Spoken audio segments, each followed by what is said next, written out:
Hi, good afternoon all. I, Shivani Solanki, is here to put some light on the topic sensor technology.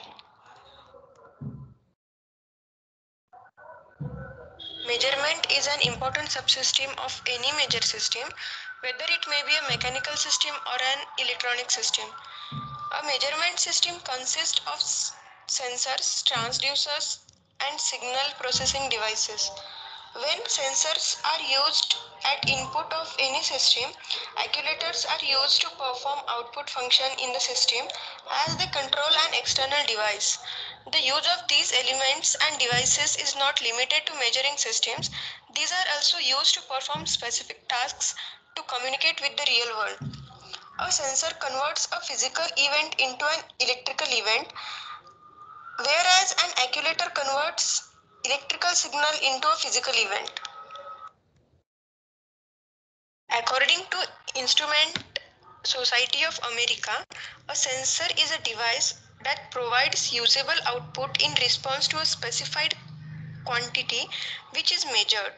A word sensor is derived from the original meaning to perceive. It means to become aware of something. Sensors are devices that perform input function in a system as they sense the changes in a quantity.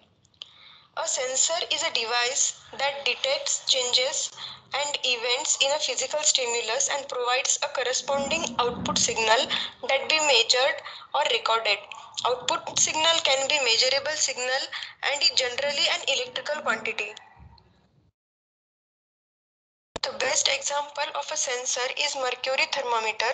Here the quantity that is being measured is heat or temperature. The measured temperature is converted to a readable value on the calibrated glass tube based on the expansion and contraction of a liquid mercury. Another example, this device.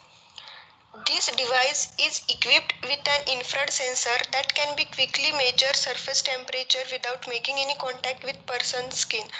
Nowadays, this device is very useful. Thank you, sir.